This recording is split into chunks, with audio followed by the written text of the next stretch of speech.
तो हेलो बच्चों, आप लोग सब बढ़िया हैं। कल पिछली क्लास में हम लोगों ने कहाँ तक क्वेश्चन नंबर 50 तक इसे सॉल्व किया था। तो हम वापस 50 से स्टार्ट करते हैं। The orbital angular momentum of P electron. तो पी इलेक्ट्रॉन बोले या पी ऑर्बिटल इलेक्ट्रॉन बोले, ध्यान से सुनना। अब मैं यहाँ पे क्वेश्चन को बोल रहा हूँ आपको पी इलेक्ट्रॉन के लिए। देखिए, question is for P electron.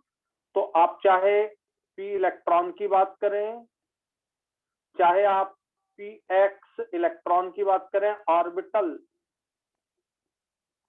P x के इलेक्ट्रॉन की बात करें, ठीक है, चाहे पी वाई और पी जेड के इलेक्ट्रॉन की बात करें, ध्यान से सुनना, चाहे 3p इलेक्ट्रॉन की बात करें, चाहे आप 5p इलेक्ट्रॉन की बात करें, किसी की भी बात करें, ध्यान से सुनना बात को, तो एकदम क्लियर हो जाएगा। हमें ना इसके एक्स वाई जेड से मतलब, क्योंकि ये तो तीनों orbital p x p y p z एक ही सबसेल के हैं, ना हमें इसके ऑर्बिट से मतलब। अच्छे से सुनना बात को, बहुत ही अच्छे से, ठीक है। हमें केवल मतलब है पी से, और पी के लिए पी इलेक्ट्रॉन माने ऑर्बिटल पी का इलेक्ट्रॉन। तो बच्चों पी के लिए एल का वैल्यू कितना होता है, जल्दी बोलिए, 1 होता है, ठीक है। और हमारा एंगुलर मोमेंटम जो होता है, एंगुलर मोमेंटम, ठीक है, कौन सा है, ऑर्बिटल एंगुलर मोमेंटम, ये होता है under root of L plus 1 into H upon 2 pi. ये होता है under root of L plus 1 into H upon 2 pi. और हम एल का वैल्यू यहाँ पे 1 रख दें, 1 प्लस 1, ये आपका एच अपान 2 पाई, और इसको आप एच कट करके लिख सकते हो। तो ये आपका आ गया under root 2 H upon 2 pi, under root 2 H cut. और इसको आप फिर दो तरह से ब्रेक कर सकते हो ना। तो ये आपका चाहे ये आंसर दे चाहे ये आंसर दे, और आप इसको इस तरह से भी लिख सकते हो ना, एच अपान रूट 2 पाई। तो ये आप इस तरह से, ये तो तीनों आंसर आपके ये हो सकते हैं। ये देखिए, अब आपको ये बात समझ आ गई होगी कि मैंने कौन सी चीजें कट की हैं। ध्यान से सुनना, मैंने चीज कट की है ये, एक्स वाई जेड लेने की जरूरत नहीं। ये तो ये चीज मैंने आपको कट करके बताई है कि आप चाहे एक्स लें, वाई लें, जेड लें, इससे कोई फर्क नहीं पड़ेगा। एन का वैल्यू 3 लें, 4 लें, 5 लें, इससे फर्क नहीं पड़ेगा। केवल आपको तो देखना है पी इलेक्ट्रॉन। बताइए, बिल्कुल एकदम क्लियर हो गया सबको?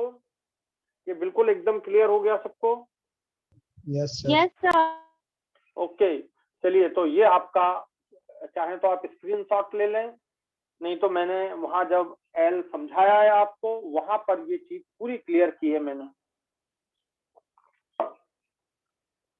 ठीक है बच्चों, रखें। तो ये पी इलेक्ट्रॉन की बात हुई। अब ऐसे ही आपको ध्यान से सुनना बच्चों, ऐसे ही आपको डी ऑर्बिटल दे दें, चाहे डी ऑर्बिटल इलेक्ट्रॉन दे दें, चाहे 3d दे दें, चाहे 4d दे दें, चाहे 7d दे दें, कोई भी दे दें, 7d दे दें, और चाहे 3d एक्स वाई दे दें, चाहे 3d जेड स्क्वायर दे दें, चाहे 4d X square minus Y square दे दें। हमको ना ये देखना है, ना हमको ये देखना है, ये कुछ नहीं देखना, ये एक्स स्क्वायर माइनस ये कुछ नहीं देखना, ये 4c कुछ नहीं देखना। केवल क्या देखना है, डी, बस केवल डी। और डी के लिए बच्चों एल का वैल्यू होता है 2, और आप अभी जानते हैं वो होता है under root of L plus 2 into H upon 2 pi, under root of L plus 2 H upon 2 pi. तो ये हो जाएगा आपका कितना, under root of L plus, यार एल प्लस 1 है ना, under root of L plus 1 H upon 2 pi. तो ये आपका आ जाएगा अंडर रूट 6 एच कट। ये आपका आंसर हो जाएगा अंडर रूट 6 एच कट। तो बच्चों अब आपको बात क्लियर हो गई होगी कि कहां पर क्या चीज देखनी है हमको। तो अब बिल्कुल क्लियर हो गया। अब आपको किसी कोई दिक्कत तो नहीं है इसमें?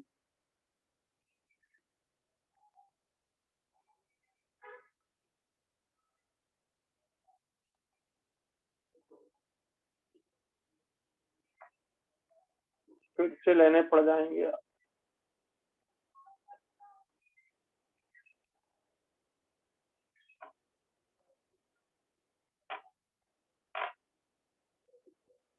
तो ये आपका इस तरह से ये क्वेश्चन नंबर 50 हो गया। चलिए अब आपको क्वेश्चन नंबर 51 पर सोचना है। The value of Planck constant, speed of light, बेटा ये सही कर लेना, स्पीड ऑफ लाइट में ये 3 × 10⁸ मीटर पर सेकेंड है, which value is closest to the wavelength in the nanometre of quantum of light frequency, ये दी हुई है बच्चों। तो ये तो बहुत आसान है, तो आपसे दिखे ही बन जाना चाहिए। C इक्वल टू, इसमें क्या लगा दोगे, C equal to nu lambda. ये C आपको दिया हुआ है, ये आपको न्यू फ्रीक्वेंसी दी हुई है, आपको केवल वेवलेंथ कैलकुलेट करना है, केवल ये वेवलेंथ कैलकुलेट करना है, इसकी जरूरत नहीं है हमें। ठीक है, आ गया समझ में? चलिए, तो बस आप केवल ये रखिए दोनों, और आप वेवलेंथ कैलकुलेट कर लेंगे। बट वेवलेंथ आपको पूछा है नैनोमीटर में। किसमें पूछा है? वेवलेंथ इन नैनोमीटर, एनएम्स में।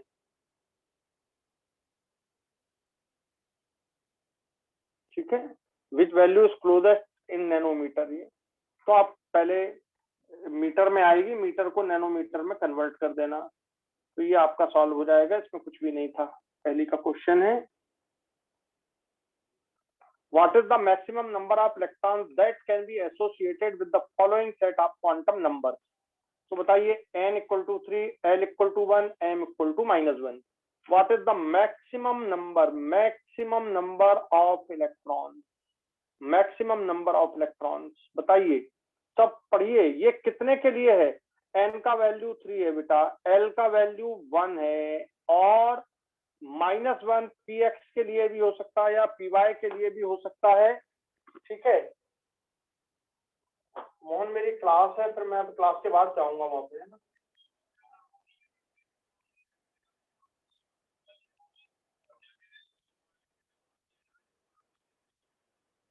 ठीक, हाँ बच्चों, एक फोन आ गया था। चलिए, maximum number of electron that can be associated, तो बेटा ये एक ऑर्बिटल को रिप्रेजेंट करता है, एन एल एम। सबको बहुत अच्छे से बात समझ आनी चाहिए, साई एन एल एम ये ऑर्बिटल का रिप्रेजेंटेशन होता है। किसी ऑर्बिटल को रिप्रेजेंट करना है तो एन से, एल से और एम से, तो ये एक ऑर्बिटल के क्वांटम नंबर होते हैं ये। ठीक है, ये 3px हो गया बच्चों। तो एन का वैल्यू इसमें कितना दिया है? 3, एल का वैल्यू कितना दिया है? 1, और एम का वैल्यू कितना दिया है? -1। यानी अब आप अच्छे से ध्यान से सुनना, बहुत ध्यान से सुनना इसको। ये देखिए, ये 3p हो गया बच्चों, और 3p में ये हो गया एक px, ये हो गया py, ये हो गया pz, और इसका आपने -1 माना 3px, तो ये हो जाएगा आपका +1, और ये हो जाएगा आपका 0। तो ये एक ऑर्बिटल का हो गया है, देखिए 3px का। तो ये एक ऑर्बिटल के कॉन्फ़िगरेशन को रिप्रेजेंट करता है।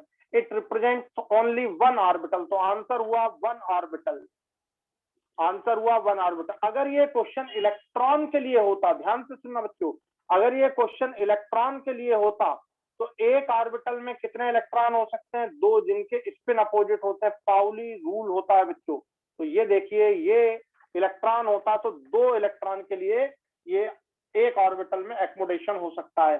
तो आपको क्वेश्चन दिया हुआ है, ध्यान से देखिए, what is the maximum number of electrons. तो इलेक्ट्रॉन्स के लिए आपको क्वेश्चन है, तो आंसर हो जाएगा 2। हो गया क्लियर? ये क्यों, ये हो गया था शायद कल यार अपना, है ना बच्चों? ये हो गया था मुझे लगता है। चलिए please, based on equation E, ये आपको इक्वेशन दिया जा रहा है।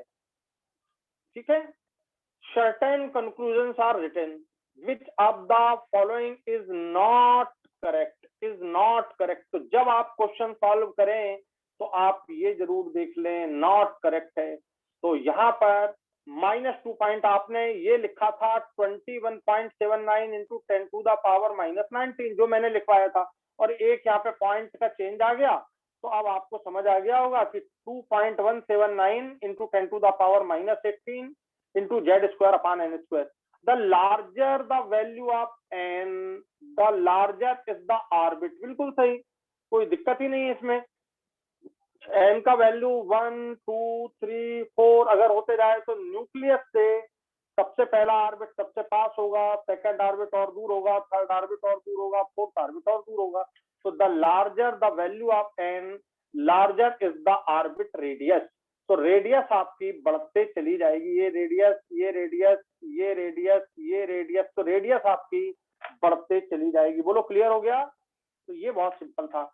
Equation can be used to calculate the change in energy when the electrons change orbit।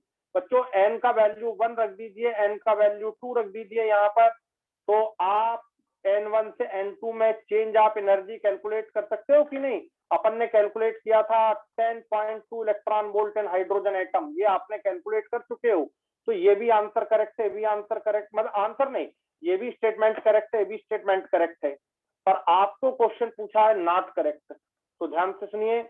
Third, for n = 1 the electron as more negative. बिल्कुल सही, n1 का वैल्यू 1 रख देंगे तो यहाँ पर जो एनर्जी है वो मोर नेगेटिव रहेगी, मोर नेगेटिव रहेगी। ठीक है, that can it does n = 6 means that the, तो भैया अच्छे सुनना बेटा, n का वैल्यू 1 है तो मोर नेगेटिव यहाँ तक सही है। देन डज n का वैल्यू 6 है उससे, तो मोर नेगेटिव n के वैल्यू 1 में इसके रिस्पेक्ट में, तो यहां तक का स्टेटमेंट करेक्ट है। आगे, which means that the electron is more loosely bound in the smallest allowed orbit. ये गलत हो गया भाई। अगर इलेक्ट्रॉन, ध्यान से सुनना, ये ध्यान से सुनना, अगर इलेक्ट्रॉन ये फर्स्ट ऑर्बिट में है तो उसकी एनर्जी ज्यादा नेगेटिव है। ध्यान देना बेटा, -13.6 है, ये ज्यादा नेगेटिव है, -13.6, और आपको आगे वो 6 की बात कर रहा है, ये 6 की, तो 6 में तो बहुत कम एनर्जी हो जाएगी। तो ये लेस नेगेटिव, ये मोर नेगेटिव हो गया, ये मोर नेगेटिव हो गया एज कंपेयर टू 6। तो ये स्टेटमेंट यहां तक क्लियर है। अब वो कह रहा इसमें जब इलेक्ट्रॉन है तो वो लूजली बाउंड है, ये गलत हो गया। जब ऑर्बिट जितना लोएस्ट होगा उसमें इलेक्ट्रॉन ज्यादा लूजली बाउंड थोड़ी होगा, वहां तो स्ट्रांगली बाउंड होगा। ये स्ट्रांगली बाउंड है, इसमें कम बाउंड है, इसमें और कम बाउंड है, इसमें और कम बाउंड है।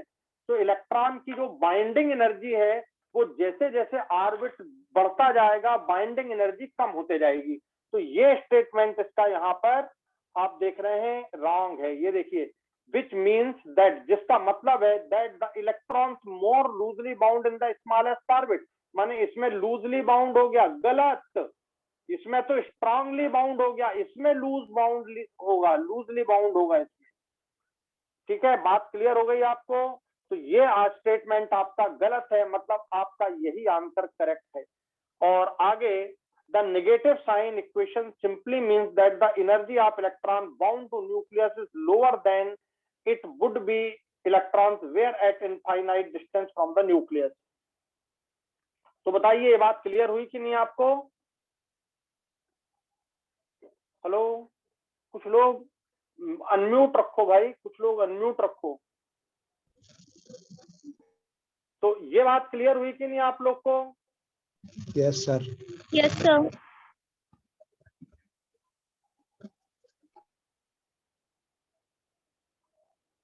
तो एनर्जी लोअर होनी चाहिए। देखो फिर वो बोल रहा है नेगेटिव साइन का मतलब क्या है। Negative sign equation simply means that, आपको पूरा समझा चुका हूं बोर में, energy of electron bound to nucleus is lower than would be electrons were at infinite distance from the nucleus. तो आपका यह स्टेटमेंट गलत है और आपका आंसर ये करेक्ट हो जाएगा। चलिए,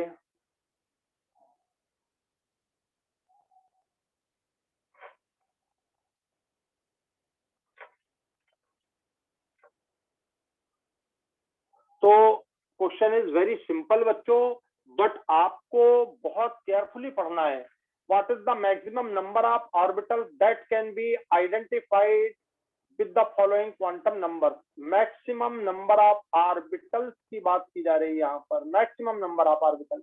बच्चों n का वैल्यू 3, l का वैल्यू 1 और ml माने ये m और l होता है ना, तो इसका वैल्यू 0 है, ये 3pz होता है।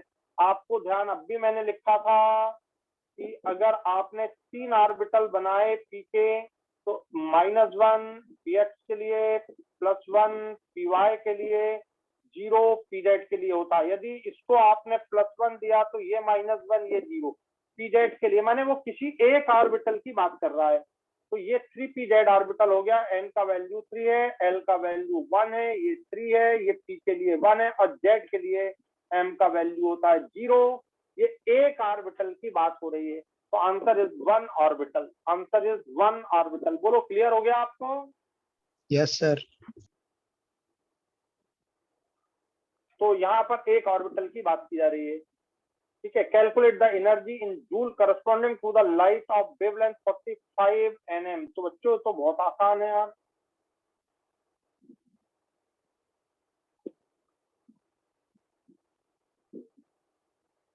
क्या लगा दीजिए, इक्वल टू h/λ। बस आपको इसको जूल में कन्वर्ट करना है, h दिया हुआ है, c।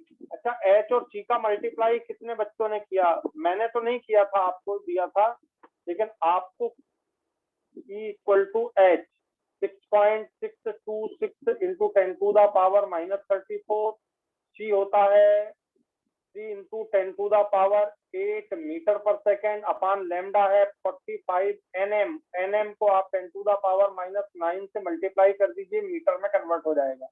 और अब आप इसे सॉल्व कर लीजिए, इसको मल्टीप्लाई करके इसका रिजल्ट कितना निकाला आप? जल्दी बोलो। अरे मल्टीप्लाई करो, 1.054 नहीं 3 इंटू 6 तो ये आ गया 18 और ये 3 इंटू 6 तो ये आ गया 18। 18 को 2 मान लो तो ये अप्रॉक्स आ जाएगा 22, या अप्रॉक्स आ जाएगा 2, ठीक है। तो 20 आ जाएगा अप्रॉक्स, तो 20 इंटू 10⁻⁻34 कर दे सीधा, और 34 और 8 का और मल्टीप्लाई कर देना, ये वाला और कैंसिल कर देना। तो कैलकुलेट कर लो कितना आएगा।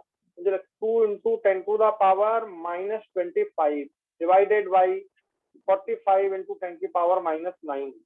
तो HC का मल्टीप्लीकेशन तो आप करके रखिए ही बिल्कुल, ये मैंने कर दिया। आप जब इसको मल्टीप्लाई करेंगे तो ये वैल्यू आपको मिल जाएगी 2 इंटू 10⁻⁻5, ठीक है। ये देख लीजिए फटाफट, आ गया समझ में? तो ये आपको सीधा याद रखना है, बहुत जगह काम आएगा HC का मल्टीप्लीकेशन, ठीक है। Hello, yes sir. तो आप ये सॉल्व कर लेना तो आपका आंसर आ जाएगा बस। Next, the angular momentum of electron in d orbital. ये देखिए अब भी आज की ही क्लास में आपने इसे अभी सॉल्व किया था, √6h कट। अब भी आज की क्लास में मैंने अभी सॉल्व कराया था, √6h कट। तो इसको ऐसा लिखना चाहिए, √6 इंटू h कट। और h कट का मतलब आप जानते हैं, √6h अपान, तो ये आपका आंसर आ जाएगा। तो ये ध्यान रखिएगा, काफी इंपॉर्टेंट है, 2015 का ही क्वेश्चन है ये, ठीक है। चलिए क्वेश्चन है, मैग्नेटिक मोमेंट इज 2.84 bm। तो बच्चों ध्यान देना, अगर मैग्नेटिक मोमेंट म्यू का वैल्यू 2.84 bm है, तो आप ये ध्यान रखो कि यहाँ पर अगर 2.84 है तो n पूछा जाए तो 2, ये याद रखो। ये अगर 2 है, मैंने आपको एक ही बार में सब समझाया, यदि 2 है तो 2 पॉइंट समथिंग, 3 है तो 3 पॉइंट समथिंग, 4 है तो 4 पॉइंट समथिंग, 5 है तो 5 पॉइंट समथिंग, ऐसे ध्यान रखना। कई बार इलेक्ट्रॉन पूछते हैं, इसमें इलेक्ट्रॉन नहीं पूछा है, ठीक है, इसमें आयन पूछा है, पर कई बार म्यू का वैल्यू 2.84 हो तो अनपेयर्ड इलेक्ट्रॉन कितने, तो बस सीधे ये, ठीक है, सीधे 2 अनपेयर्ड इलेक्ट्रॉन। पॉइंट को मत लेना कहीं भी, चाहे वो 5 में हो, चाहे 4 में हो, चाहे 3 में हो, ये बहुत इंपॉर्टेंट है। अब बताओ 2 अनपेयर्ड इलेक्ट्रॉन इसमें होंगे, सीधा मुझे दिख गया कैसे, ये देखो निकेल होता है 28 और 1s2 2s2 2p6 3s2 3p6 3d10 sorry 3d8 4s2, तो ये 2 इलेक्ट्रॉन निकल गए तो ये Ni+2 बन जाएगा। और 8 इलेक्ट्रॉन का मतलब आप बिल्कुल एकदम समझ गए होंगे कि 1 2 3 4 5 6 7 8, ये देखिए 2 अनपेयर्ड इलेक्ट्रॉन, n का वैल्यू 2 हो गया, म्यू का वैल्यू हो जाएगा 2.84 bm। तो ये क्वेश्चन हमेशा ही आता है, उल्टा पूछ सकते हैं, कभी ये देते हैं तो ये पूछ लेते हैं, ठीक है, कभी ये देते हैं तो आयन पूछ लेते हैं। तो इस तरह से आपको कोई भी चीज पूछी जा सकती है, ठीक है। तो ये बात बहुत इंपॉर्टेंट है। आप हमेशा एक बात ध्यान रखना, n का वैल्यू 1 है तो म्यू का वैल्यू 1.73 bm, 2 हो तो 2.84 bm, 3 हो तो 3.92 bm, 4 हो तो 4.92 bm, 5 हो तो 5.9। ये देखिए n का वैल्यू 1 2 3 4, म्यू का value 1 2 3 4 point something, point something.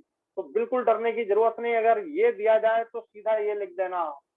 समझ आ गया? इसका स्क्रीनशॉट ले लें चाहें तो, आपको बहुत बार काम आएगा ये वैसे मैंने लिखाया है कॉपी में।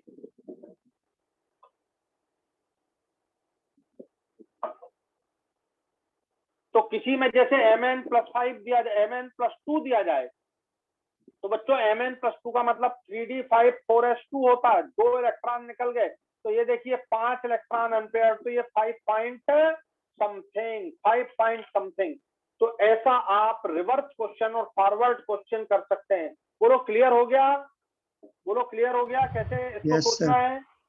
तो ये कम टाइम में आपको काम करना है, आपको कंपटीशन निकालने के लिए कम टाइम में काम करना है। चलिए ये देखिए बिल्कुल वही का वही क्वेश्चन है। The number of the Fe plus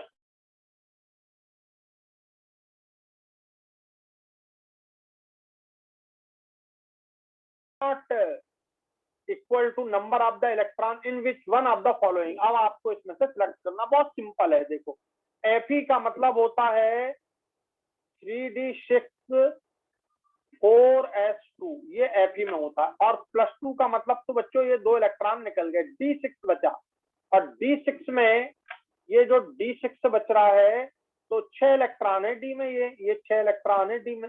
अब बताइए 6 इलेक्ट्रॉन किस में है? बताइए 6 इलेक्ट्रॉन किस में? डी इलेक्ट्रॉन इन Fe, बिल्कुल सही यार, ये बिल्कुल सही है, 6 इलेक्ट्रॉन डी Fe में। देखो Fe का पूरा अगर ये आप नहीं निकालेंगे तो ये आप नहीं निकालेंगे तो डी में इलेक्ट्रॉन कितने रहेंगे? तब भी 6 रहेंगे। और अगर आप ये निकाल देंगे 2 इलेक्ट्रॉन ये वाले, तो भी डी में 6 इलेक्ट्रॉन, तो ये सही है। Neon, P electrons of neon. बच्चों नियॉन लिखिए 1s2 2s2 2p6, ये देखिए 6 इलेक्ट्रॉन है नियॉन के पी ऑर्बिटल में, तो ये भी सही हो गया, 6 इलेक्ट्रॉन है, सेम है, नंबर ऑफ इलेक्ट्रॉन सेम हो गए। Magnesium, s electron of magnesium, count करिए 1s2 2s2 2p6 3s2, ये मैग्नीशियम। बताइए टोटल इलेक्ट्रॉन 2 यहाँ पर, 2 यहाँ पर और 2 यहाँ पर, ये टोटल 6 इलेक्ट्रॉन हो गए बच्चों इसमें भी। अब बताओ पी इलेक्ट्रॉन इन क्लोरीन, तो यदि तुम पी इलेक्ट्रॉन इन क्लोरीन लिखोगे तो क्लोरीन में 1s2 2s2 2p5, ये देखिए 2p6 3s2 3p5। बच्चों कितने इलेक्ट्रॉन हो रहे हैं? देखो 6 यहाँ पर हैं और 5 यहाँ पर है, टोटल 11 इलेक्ट्रॉन हो रहे हैं। तो ये आपका आंसर करेक्ट हो जाएगा। ये नॉट इक्वल, ऊपर देखिए नॉट इक्वल पूछा है आपसे, आपको क्वेश्चन नॉट, तो आंसर ये हो जाएगा। बोलो क्लियर हो गया सबको? बोलो क्लियर हो गया? Yes, कितने sir. इलेक्ट्रॉन आ रहे हैं? Yes, sir. कितने? 11 इलेक्ट्रॉन आ रहे हैं पी में, जबकि आपको 6 इलेक्ट्रॉन देखने हैं, क्योंकि डी में 6 इलेक्ट्रॉन है आयरन +2 आयन के, तो ये डिफरेंस आपको समझना होगा। तो इस तरह से इसे सॉल्व कर लेंगे। नेक्स्ट देखिए, 2 electrons occupy the same orbital is distinguished by। अब बताओ किसके द्वारा एक ऑर्बिटल में 2 इलेक्ट्रॉन को कैसे डिस्टिंग्विश करते हो? बच्चों स्पिन क्वांटम नंबर से, इसका स्पिन +½ है, इसका -12 है। तो स्पिन क्वांटम नंबर से एक ही ऑर्बिटल में 2 इलेक्ट्रॉन को डिस्टिंग्विश किया जा सकता है। एक ही ऑर्बिटल में 2 इलेक्ट्रॉन को डिस्टिंग्विश किया जा सकता है स्पिन क्वांटम नंबर से। ऐसा सोचो, देखिए हीलियम है, 2 इलेक्ट्रॉन होते हैं, 2 एटॉमिक नंबर है 1s2। अब बताओ, ये आपने बना दिया हीलियम का 1s ऑर्बिटल, ये 1s2। ये देखो n का वैल्यू इसके लिए भी 1, इसके लिए भी 1, नहीं हुआ डिस्टिंग्विश, दोनों में 1 1 है n का वैल्यू। l का वैल्यू इसके लिए भी 0, इसके लिए भी 0, इससे भी डिस्टिंग्विश नहीं हुआ। m का वैल्यू इसके लिए भी 0, इसके लिए भी 0, नहीं हुआ डिस्टिंग्विश। कि ये इलेक्ट्रॉन, अब बताओ दोनों के क्वांटम नंबर सेम आ रहे हैं तो डिस्टिंग्विश नहीं हो रहा है, लेकिन स्पिन क्वांटम नंबर से डिस्टिंग्विश हो सकता है। इसको यदि मैंने +12 बोला तो ये -12, और यदि इसको मैंने -12 बोला तो ये +12। बोलो समझ आ गया? Yes sir. तो कैसे डिस्टिंग्विश किया जाएगा स्पिन क्वांटम नंबर से, और वो कैसे डिस्टिंग्विश हो रहा है वो मैंने आपको समझा दिया। इनसे डिस्टिंग्विश नहीं हो रहा है क्योंकि इनमें तीनों के क्वांटम नंबर सेम आ रहे हैं। ये तीनों क्वांटम नंबर दोनों इलेक्ट्रॉनों के सेम आ रहे हैं, तो इससे बेटा डिस्टिंग्विश नहीं होगा। चलिए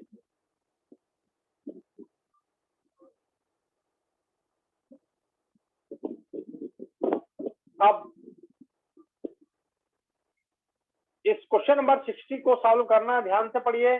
which one is the wrong statement? ये रॉन्ग पूछा है आपसे। पहले जब भी आप क्वेश्चन सॉल्व करें तो आप रॉन्ग पर गोला मार लें और फिर क्वेश्चन सॉल्व करें, ताकि आपको हमेशा क्लिक होते रहे कि हम रॉन्ग देखना स्टेटमेंट। कई बार हम भूल जाते हैं, ये स्टेट पढ़ लिया और एकदम बोले यार हाँ ये सही है, ऐसा कर देते हैं हम, तो ये हमारी सिली मिस्टेक हो जाती है, जो कि बहुत गलत है। The energy of 2s orbital is less than that of the energy of 2 orbital in hydrogen atom। बताओ ये आंसर, ये स्टेटमेंट सही है कि गलत है? बताओ बच्चों, इस स्टेटमेंट को अच्छे से पढ़िए। The energy of 2s orbital is less than that of the energy of 2p orbital in hydrogen like atom और हाइड्रोजन एटम। कोई भी लेने, हाइड्रोजन और हाइड्रोजन लाइक एटम। इस स्टेटमेंट को पढ़ के बताइए मुझे इसको। सही है सर। देखिए इधर हाइड्रोजन की बात कर रहे हैं और हाइड्रोजन लाइक की बात कर रहे हैं। बच्चों बहुत ध्यान से सुनना।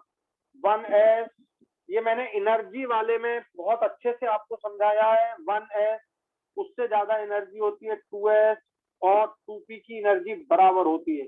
उससे ज्यादा एनर्जी होती है 3s की, 3p और 3d की एनर्जी बराबर होती है। ठीक है, उससे ज्यादा एनर्जी होती है 4 की, जिसमें 4s, 4p, 4d, 4f सबकी एनर्जी बराबर होती है। यहाँ पर एक ऑर्बिटल है, यहाँ पे ये यहाँ पर आपका एक ऑर्बिटल है s अकेला है, यहाँ पर अकेला s है। यहाँ पर 3 है, px, py और pz। ये सबकी एनर्जी बराबर है क्योंकि ये सब एक ही ऑर्बिट के मेंबर हैं, ये सब एक ऑर्बिट के। ये थर्ड में कितने ऑर्बिटल होंगे? करीब करीब 9 ऑर्बिटल होंगे। 9 ऑर्बिटल की एनर्जी इक्वल है, 9 ऑर्बिटल एनर्जी में इक्वल है, इक्वल एनर्जी के हैं। यहाँ पर ये देखिए 4 ऑर्बिटल है, 1 2 3 4, तो चारों ऑर्बिटल इक्वल एनर्जी के। 4 ऑर्बिटल हैव इक्वल एनर्जी।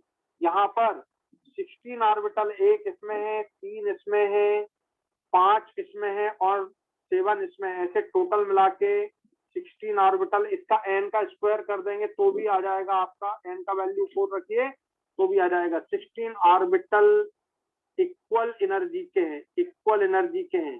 तो बच्चों मैंने हाइड्रोजन एटम की बात की है, ये हाइड्रोजन की, तो हाइड्रोजन एटम की बात की है मैंने।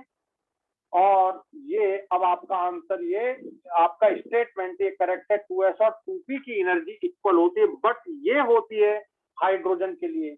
बात समझ आ गई आपको अच्छे से? Yes sir. अब अगर मान लो मैं बेटा हाइड्रोजन हटा दूं, बहुत ध्यान से सुनना आप बात को, है ना। अब मैंने अगर हाइड्रोजन वर्ड हटा दिया यहाँ से, ये मैंने हाइड्रोजन हटा दिया, तो फिर एनर्जी का सीक्वेंस ये नहीं रहेगा। अब एनर्जी का सीक्वेंस देखिए क्या हो जाएगा, 1s उससे ज्यादा 2s, 2s से ज्यादा 2p, 2s से ज्यादा हो जाएगा बच्चों 2p, ये 2p ज्यादा हो जाएगा, 2p से ज्यादा 3s से ज्यादा 3p से ज्यादा 3d, बट 4s कम हो जाएगा। आपको अब यहाँ पर n+l रूल लगाना है बच्चों। कौन सा रूल लगाना है? n+l। जब हाइड्रोजन लाइक एटम हो तो n+l नहीं, केवल n पे डिपेंड करेगा, और हाइड्रोजन के अलावा 1 इलेक्ट्रॉन के अलावा अगर कोई हो बच्चों तो n+l रूल डिसाइड करेगा एनर्जी को ऑर्बिटल की। तो यहाँ पर आपको बात बहुत अच्छे से समझनी होगी कि n+l रूल जब हो, n+l रूल जब हो तो इसका मतलब वो मल्टी इलेक्ट्रॉन है। मल्टी इलेक्ट्रॉन में ही, मल्टी इलेक्ट्रॉन एटम या मल्टी इलेक्ट्रॉन आयन के लिए n+l रूल डिसाइड करता है, decide the energy. But hydrogen के लिए नहीं लगता n+l, केवल लगता n। हाइड्रोजन के लिए 1 2 3 1 2 3 4 ऐसा चलता रहेगा। बोलो बच्चों, समझ आ गया आपको ये? Yes, sir.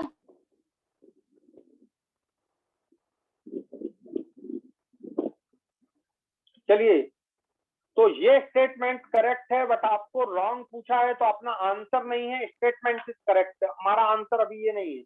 D Broglie wavelength lambda equal to h upon mb, m for mass, v for velocity of the particle, ये सही है स्टेटमेंट। ये स्टेटमेंट में भी कोई गलती नहीं। Uncertainty principle del E into del t is greater or equal to h upon 4 pi, तो ये स्टेटमेंट भी करेक्ट है, ये स्टेटमेंट भी करेक्ट है, और ये स्टेटमेंट भी करेक्ट है। ठीक है, तो ये आपका एनर्जी और टाइम का जो प्रोडक्ट होता है वह h अपॉन 4 पाई के बराबर या उससे ज्यादा होता है। यह स्टेटमेंट करेक्ट है। फिर ये स्टेटमेंट देख लेते हैं। अभी तो मुझे सारे करेक्ट नजर आ रहे हैं। अरे ये गलत हो गया ना, ये वाला गलत है ना बच्चों। बराबर होती, लेस देन लिखा यार, लेस देन, सॉरी। अब भी तो समझाया पूरा, तुम बोल नहीं रहे हो कि सर लेस देन लिखा है। ये लेस गलत है ना बच्चों। 2s की एनर्जी 2p से कम नहीं, ये हाइड्रोजन के लिए गलत है, ये सबके लिए सही है, हाइड्रोजन के लिए गलत है। हाइड्रोजन में तो अब भी बताया 2s और 2p की एनर्जी इक्वल होगी, तो यही स्टेटमेंट आपका करेक्ट हो गया यार। मतलब आंसर आपका करेक्ट ये हो गया। आगे देखो, half filled and fully filled orbitals have greater stability, बिल्कुल सही है, ग्रेटर स्टेबिलिटी होती है due to greater exchange energy. आपको एक्सचेंज एनर्जी भी मैंने पूरी पढ़ाई है, तो एक्सचेंज एनर्जी हाई होती है, ग्रेटर सिमेट्री, सिमेट्रिक होता है, एंड मोर बैलेंस्ड अरेंजमेंट। ये तीनों रीजन होते हैं बच्चों, ये greater exchange energy, greater symmetric, balance rearrangement, और इस कारण से हाफ फील्ड और फुली फील्ड बहुत ज्यादा स्टेबल होते हैं। तो अब आपको ये स्टेटमेंट भी करेक्ट है, ये स्टेटमेंट भी करेक्ट है, ये स्टेटमेंट भी करेक्ट है, बट ये स्टेटमेंट रॉन्ग है, क्योंकि हाइड्रोजन के लिए 2s और 2p की एनर्जी इक्वल होती है, जबकि इसमें दिया है लेस देन। तो ये आंसर आपका करेक्ट हो गया। बोलो, बात क्लियर हो गई अच्छे से अब? Yes sir. तो बच्चों ये ध्यान रखना, हाइड्रोजन के लिए बहुत इंपॉर्टेंट है, तो हमेशा आता है हाइड्रोजन के लिए क्वेश्चन। चलिए अगला क्वेश्चन, ये देखो एक पैटर्न इस क्वेश्चन का, ये 2 बार आया है आपको।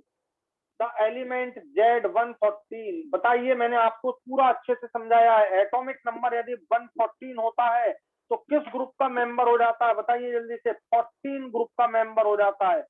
ओल्ड पीरियोडिक टेबल के हिसाब से ये 4th ए का मेंबर है। और बच्चों 4th ए का मतलब होता है कार्बन, सिलिकॉन, जर्मेनियम, टिन और लेड वाली फैमिली की बात की जा रही है, इसकी बात की जा रही है। तो 4A जो भी, ये देखिए 4, ये बहुत अच्छे से समझना, 14, ये 14 दिख रहा है आपको। तो जो एटॉमिक नंबर है वो उसका ग्रुप बन जाएगा। देखिए जो एटॉमिक नंबर है ओल्ड के हिसाब से भी वो इसका ग्रुप बन जाएगा। लास्ट का डिजिट देखिए 4, लास्ट का, और सेकंड लास्ट डिजिट देखिए 14। तो ये आपका कार्बन फैमिली का मेंबर हो गया, यहीं से क्लियर हो गया ये।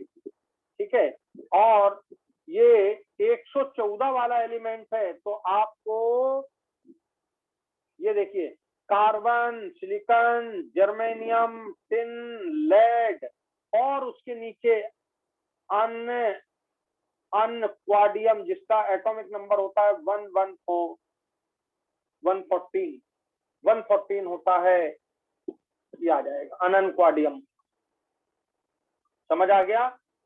और इसका इलेक्ट्रॉनिक कॉन्फ़िगरेशन कैसा होता है बच्चों? 1s2 2s2 2p4 होता है, 2p2 होता है। सिलिकॉन का हो जाएगा 3s2 3p2 हो जाएगा, यहाँ 4 आ जाएगा, यहाँ 5 आ जाएगा, यहाँ 6 आ जाएगा और यहाँ 7 आ जाएगा। इस केस में आ जाएगा 7s2 7p2। ये कॉन्फ़िगरेशन देख लें आप, ये देखिए ये आ गया, ये आ गया, देखिए 7s2 7p2 दिख रहा है आपको? मैं हटा देता हूँ, ये देखिए 7s2 7p2 और कार्बन फैमिली। तो कैसे पहचानेंगे? कार्बन फैमिली होती है 14 ग्रुप, तो 14 इसमें आ रहा है, ये ऐसे पहचानेंगे। ओल्ड के हिसाब से ये 4th ए होगा, 4th ए, ये 4 आ रहा है, ऐसे पहचानेंगे। और 4a का होता है S2p2, तो ये आ गया आपका S2, ये आ गया P2। The answer is 3। This is the member of carbon family.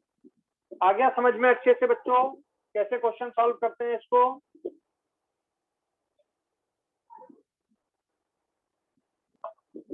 जल्दी बताओ। Yes, Yes, sir. sir. ये 2017 का क्वेश्चन है, ठीक है। और ये आपको 117 के लिए भी पूछा गया, जैसे आपको 114 के लिए पूछा गया, ऐसा 117 के लिए भी पूछा गया। पीरियोडिक टेबल में इसी टाइप का क्वेश्चन पीरियोडिक टेबल में 117 के क्वेश्चन के लिए भी है। तो आजकल का पैटर्न देख लो आप, बहुत सिंपल है, लेकिन उसने 114 पूछ लिया। 114 आपको समझ आना चाहिए कि ये 14 ग्रुप का मेंबर है। कैसे समझ आना चाहिए वो तरीका मैंने आपको समझा दिया है। तो आपको आगे चलते हैं, ये देखिए 2018 का एक क्वेश्चन है, विच one of the following is wrong statement. आपको रॉन्ग स्टेटमेंट सेलेक्ट करना है। Electronic configuration of nitrogen 1s2 2s2, बताइए ये रॉन्ग स्टेटमेंट है या करेक्ट है? Wrong. Sir, wrong. ये स्टेटमेंट रॉन्ग है। जब आप हंट्स रूल पढ़ेंगे, तो मैंने बहुत डिटेल में हंट्स रूल पढ़ाया, बहुत अच्छे से पढ़िए। ये मत सोचिए कि हंट्स रूल हम पढ़ चुके हैं कभी 12th में 11th में। आप बहुत गलत कर रहे होंगे अगर आपने, मैंने जो हंट्स रूल पढ़ाया अगर आपने नहीं पढ़ाया तो बहुत गलत कर रहे होंगे आप। मैंने जो पाउली रूल आपको समझाया है, हंट पाउली आपको समझाया, उनके बहुत सारे क्वेश्चन समझाए, बिल्कुल पूरी क्लास बहुत अच्छे से देख लीजिए, बिल्कुल गलती मत कीजिए, दोबारा देख लीजिए। तो बच्चों ये अच्छा, अगर मान लो मैं इसकी जगह ये देता, जरा ध्यान से सुनिए, ये देता, अब बताइए क्या ये सही होता या गलत होता? Yes, sir, सही होता। दिस इज द करेक्ट बच्चों। हमारा हंट्स कहता है भाई इलेक्ट्रॉन जाना चाहिए सेम स्पिन में, चाहे उनका स्पिन अपोजिट हो तो अपोजिट रहे, सीधा हो तो सीधा रहे। ये यहाँ पर गलत हो गया। तो स्पिन सेम होना चाहिए, वो चाहे डायरेक्शन में प्लस आप हो या माइनस आप हो। तो इस तरह आपको ध्यान देना है। तो यही स्टेटमेंट आपका गलत हो गया और आपका आंसर ये करेक्ट हो गया। तो statement is wrong but answer is correct, क्योंकि आपको रॉन्ग पूछा गया है। अच्छा, लेकिन आपको मैं बार बार बोलता हूं कि आपको चारों ऑप्शन पढ़ने होते हैं, ठीक है? तो चारों ऑप्शन पढ़ के देख लीजिए। अच्छा, कभी कभी क्या करते हैं, नीचे ऑप्शन दे देते हैं उनके, कई बार जैसे ये स्टेटमेंट, ये और ये दो स्टेटमेंट रॉन्ग दे दिए और नीचे ऑप्शन दिए 1 and 2 are wrong, 1 and 3 are wrong, 1 2 3 4 are wrong, इस तरह के ऑप्शन दे देते हैं। तो आपको पूरे ऑप्शन पढ़ने हैं, कई बार हमसे मिस्टेक हो जाती है। ये N orbital is designated by 3 quantum number, बिल्कुल करेक्ट है बच्चों। ऑर्बिटल को 3 क्वांटम नंबर से डेजिग्नेट करते हैं, एन एल एम से। तो यह स्टेटमेंट करेक्ट है। While an electron and atom is designated by 4, जब इलेक्ट्रॉन की बात करेंगे तो एस, इलेक्ट्रॉन में एस भी आ जाएगा बच्चों। एस भी आ जाएगा, मतलब NLM तो होंगे ही होंगे, NLM तो होंगे, एस भी आ जाएगा इलेक्ट्रॉन के डेजिग्नेशन के लिए। तो this is the correct statement. Total orbital angular momentum of electron in S orbital is 0। ये देखिए फिर आ गया एंगुलर मोमेंटम का। क्यों 0? क्योंकि जब L का वैल्यू 0 हो जाएगा तो बच्चों under root of L plus 1 into H/2π ये होता है। तो ये भी 0 हो जाएगा। क्यों 0 हो जाएगा? क्योंकि L का वैल्यू 0 है तो ये पूरा 0 हो जाएगा और हम कहेंगे एस ऑर्बिटल का इलेक्ट्रॉन का एंगुलर मोमेंटम 0 होता है। तो ये देखिए बड़ा इंपॉर्टेंट अच्छा क्वेश्चन था। तो ये स्टेटमेंट भी करेक्ट है, ये भी करेक्ट है। The value of m for dz² देखिए 0। वैल्यू ऑफ dz² के लिए m का वैल्यू बच्चों 0 होता है। मैंने आपको अभी बताया, ध्यान से सुनना है। डी में 5 ऑर्बिटल होते हैं, ध्यान से सुनना है। तो ये आपका एक हो गया dxy, दूसरा हो गया dyz, dxz, dx² minus y² and dz²। ध्यान से सुनना बच्चों, ये -2 माना, ये -1 मानिए, ये +1 मानिए, ये +2 मानिए, ये 0। अगर आप ये आपको ये याद नहीं करने हैं, लेकिन इसे याद रखना है dz के लिए। अगर आपने इसे +2 दे दिया तो इसे -2 दीजिए, ये +1 हो जाएगा, तो ये -1, ये 0, ये ऑलवेज 0 होता है dz²। तो dz² ही पूछा जाता है हमेशा, या pz पूछा जाता है। मैंने आपको अभी बताया pz के लिए भी m का वैल्यू 0 होता है। ये दो बड़े इंपॉर्टेंट है। ये फिक्स होता है dz² के लिए, pz के लिए m का वैल्यू 0 होना। याद हो गया बेटा आप लोग को?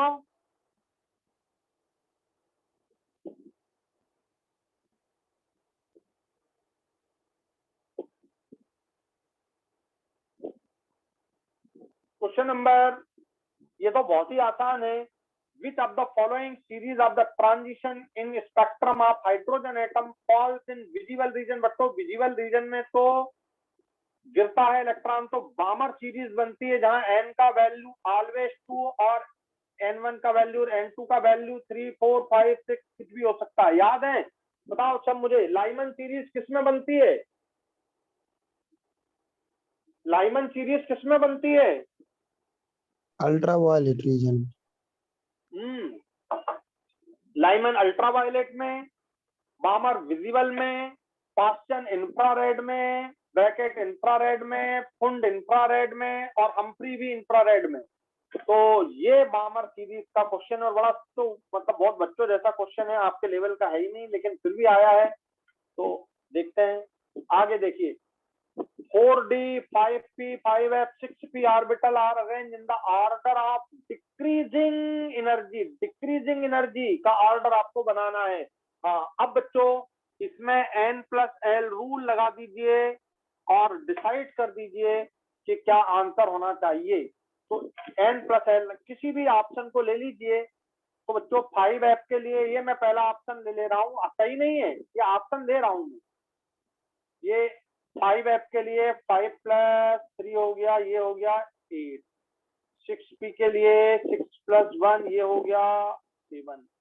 5p के लिए ठीक है, क्या हो जाएगा 5। ये आप ऐसा मत लिखो, ऐसा लिखिए, हमेशा लिखने का तरीका सही यूज कीजिए। 5f, तो ये ले लिया 5 + 3 = 8। फिर 6p, 6 + 1, 6 + 1 = 7। फिर 5p लिया आपने, 5 + 1 = 6। अब फिर 4d लिया आपने, 4 + 2 = 6। अब देखिए जो 6 आपका आ रहा है ये 2 में है, तो सबसे कम एनर्जी उसकी होती है जिसका n+l कम होता है। सबसे ज्यादा तो 5f हो गया, सबसे ज्यादा एनर्जी वाला 5f हो गया। तो आपका आंसर ये 2 हो ही नहीं सकते। सर क्लियर हो गया? The first. ठीक है, हाँ ठीक है। मैं जो समझा रहा हूँ इसमें हर बच्चे के लिए ये रिकॉर्डिंग हो रही है ना बेटा, तो सब बच्चों के लिए रहेगा जिसको मालूम है और जिसको नहीं मालूम है। ठीक है, तो 5f का वैल्यू सबसे ज्यादा रहेगा जो हमको इन दोनों में दिख रहा है, और सबसे कम वैल्यू रहेगा किसका? 4d का एनर्जी का, क्योंकि दोनों में 6 है। ये देखिए लेकिन n का वैल्यू कम किसमें है बेटा, इसमें n का वैल्यू कम है, ये n लोएस्ट है, तो 4d सबसे कम, तो ये सबसे कम, ये सबसे ज्यादा, एंड देखिए फिर आपका आ जाएगा 5p, ये आ जाएगा, और फिर 6p और 5f, तो ये आपका ए आंसर करेक्ट हो जाएगा। ठीक है, 8 फिर 7, ये 8 हो गया, ये 7 हो गया, और ये 6 6 में आपको n देखना है, ये 6 से 6 में आपको n देखना है, जिसका n सबसे कम होता है उसकी एनर्जी कम होती है। n प्लस एल रूल की बहुत अच्छे से स्टडी कीजिए, मैंने n प्लस एल रूल बहुत मेहनत से बहुत प्यारे तरीके से समझाया है। ठीक है, तो आप देख रहे हैं कि सबसे ज्यादा क्वेश्चन क्वांटम नंबर पर ही पूछे गए हैं, तब ये क्वांटम नंबर से रिलेटेड क्वेश्चन हैं।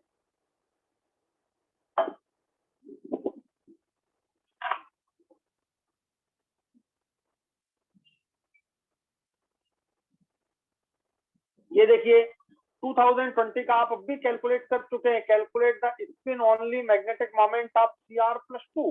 तो बच्चों इसे सॉल्व करने के लिए आपको क्या करना होगा, Cr का एटॉमिक नंबर 24, ये होता है 3d5 4s1, आपको +2 बनाना है, ये देखिए +2 दिया है आपको, तो +2 के लिए आपको 2 इलेक्ट्रॉन निकालने होंगे और Cr+2 बन जाएगा, 3d4 बचेगा, अनपेयर्ड इलेक्ट्रॉन n का वैल्यू 4, तो म्यू का वैल्यू 4.9 bm आ जाएगा, देख लीजिए 4.9 ये आ गया, ये आंसर अप्रॉक्स। जैसे ही आपका ये 4 दिखा आपको, जैसे ही ये 4 दिखा तो 4 पॉइंट समथिंग पर पहुंच जाओ आप, तो ये 4 पॉइंट समथिंग वाला आंसर हो जाएगा आपका। तो बोलो क्लियर हो गया ये? Yes sir. अंडर, आप भूल तो नहीं गए, mu equal to √n n+2 bm होता, √n n+2 bm, तो n का वैल्यू यदि 4 है तो म्यू का n का वैल्यू यदि 4 है तो म्यू का वैल्यू 4.9 bm आ जाएगा। ठीक है, कितना सिंपल क्वेश्चन पूछा जा रहा है, मेरा मतलब ये नहीं कि सिंपल क्वेश्चन इसमें आ गया है, देखिए सिंपल किसी में सिंपल आ सकता है, किसी में टफ आ सकता है, हमारा सिंपल क्वेश्चन यदि गलत हो गया तो हम तो बेकार हो गए। ये देखिए 20 का कितना सिंपल क्वेश्चन है, the number of proton neutron electron पूछे हैं, इसमें सीक्वेंस याद करना है, तो यदि प्रोटॉन ये दिया है, प्रोटॉन 71 प्रोटॉन है तो 71 ही इलेक्ट्रॉन होंगे, ये इलेक्ट्रॉन 71 प्रोटॉन 71, और 175 में से माइनस कर दीजिए 71 को, उतने न्यूट्रॉन होंगे। तो इस क्वेश्चन को तो केवल इससे देखिए प्रोटॉन पहले और इलेक्ट्रॉन बाद में, ये दोनों बराबर है, तो बाकी किसी में भी ऐसा दिया ही नहीं है। वैसे ही कोई बच्चा इसको वैसे ही सॉल्व कर लेता, बिना पढ़े भी इसको सॉल्व कर लेता, बिना पढ़े भी इसको सॉल्व कर लेता बच्चा। तो आप ये आ जाएगा 10। तो बच्चों ये हो गया 2020 का पेपर का क्वेश्चन, और देखते हैं।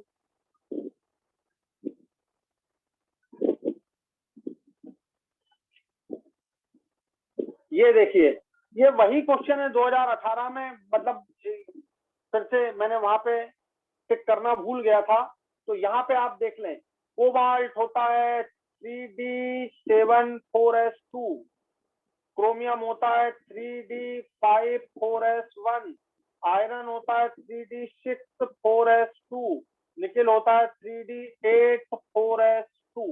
अब आपको ये यहाँ +3 बनाना है बच्चों, ध्यान से सुनना, जब +3 बनाना है तो 2 यहाँ से जाएंगे, 1 यहाँ से जाएगा, तो यहाँ बचेगा 6, यहाँ ये सब निकल गया, यहाँ बचा 6, यहाँ +3 है तो 1 यहाँ से जाएगा और 2 यहाँ से जाएंगे, यहाँ बचेगा 3, ये तो यहाँ आपका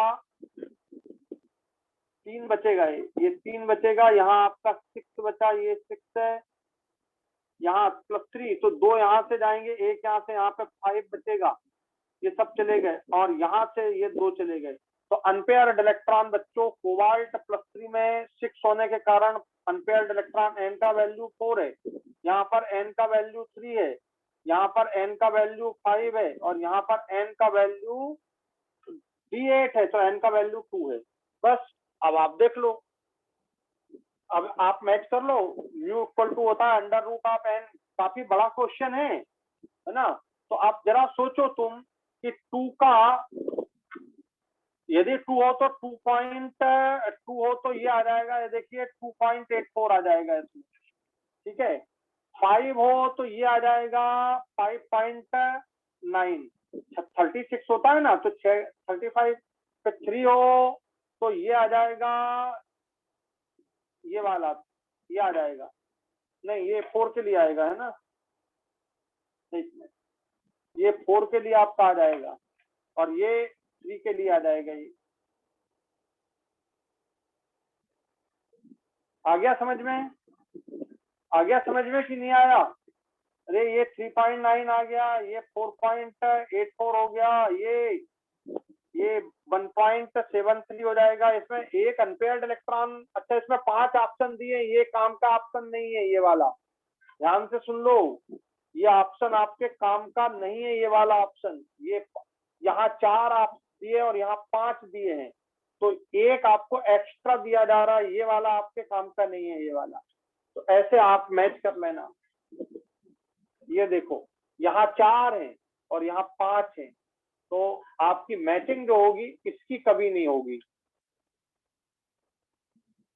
और ये 3 इसमें भी दिया, इसको हटा दो, ये 3 इसमें भी दिया, इसको भी हटा दो, ठीक है, ये 3 इसमें भी दिया, इसको भी हटा दो, एक ही से आंसर आ गया आपका। अगर आपको ये बात मालूम हो जाए तो आप बिना समझे भी आंसर दे सकते हैं। तो ये आपका 158 2018 का क्वेश्चन हो गया।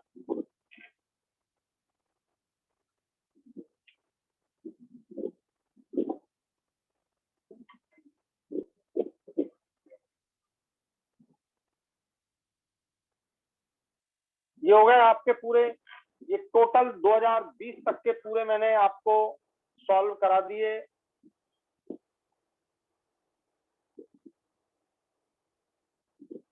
बोलो एकदम। अब आपको